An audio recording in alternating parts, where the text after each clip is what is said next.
আল্লাহ পাক রব্বুল আলামিন যদি তৌফিক না দিতেন আমি আসতে পারতাম না। আল্লাহ পাক রব্বুল আলামিনের অশেষ রহমত ও দয়ায় আল্লাহ পাক রব্বুল আলামিন আমি গুনাহগারকে এখানে আসার তৌফিক নসিব করেছেন। সম্মানিত হাজিরিন, আপনাদের নাতি খুব সুন্দর আলোচনা করতেছিলেন। রমজান সম্পর্কে আয়াত তেলাওয়াত করেছেন, হাদিসে পাক থেকে হাদিস পাঠ করেছেন। আল্লাহ পাক রব্বুল আলামিন সামনে আমাদের জন্য মাহে রমজানকে নির্ধারিত করে রাখছেন। আলহামদুলিল্লাহ, মাহে রমজান পর্যন্ত আমরা সবাই পৌঁছতে পারবো কিনা এর কোনো গ্যারান্টি নাই। সেই পর্যন্ত পৌঁছানোর জন্য আমাদের জন্য রাসূলুল্লাহ সাল্লাল্লাহু আলাইহি ওয়াসাল্লাম রজব এবং শাবান মাসে একটি দোয়া শিখিয়েছেন।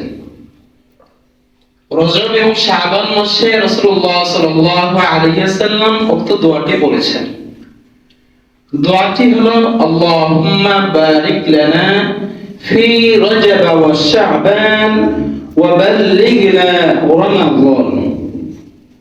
হে আল্লাহ, আপনি আমাদেরকে রজব এবং শাবান মাসে বরকত দান করেন এবং রমজান পর্যন্ত পৌঁছবার তৌফিক নসিব করেন। সুবহানাল্লাহ। আবেদন করলে কিছু পাওয়া যায়। ইউনিয়ন পরিষদে যদি কিছু আবেদন করা হয় তাহলে কিছু পাওয়া যায় সেখান থেকে। চেয়ারম্যান মহোদয়ের কাছে যদি কিছু আবেদন করা হয় তাহলে কিছু পাওয়া যায়। ঠিক তদ্রূপ ভাবে আল্লাহ পাক রব্বুল আলামিনের কাছে যদি আমরা না চাই, আল্লাহ পাক রব্বুল আলামিন এর কাছে যদি আমরা সুপারিশ না করি, আবেদন না করি, তাহলে আল্লাহ পাক রব্বুল আলামিনের সেই বিশাল নিয়ামত রমজানুল কারীম আমাদেরকে দান করবেন না। আর যদি আমাদের বিনা চাওয়াতে আমরা পেয়ে যাই, তবুও মনে করতে হবে সেটা আমাদের জন্য সুবর্ণ সুযোগ। সুবহানাল্লাহ বিহামদি। সামনে মাহে রমজান আসিতেছে। এর মাঝে আল্লাহ পাক রব্বুল আলামিন কাকে দুনিয়া থেকে নিয়ে যাবে, কে রমজান মাস পর্যন্ত পৌঁছতে পারবে এর কোনো গ্যারান্টি নেই।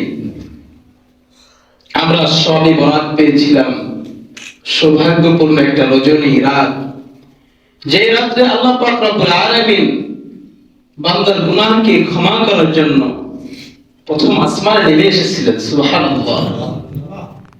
সুবহে সাদিক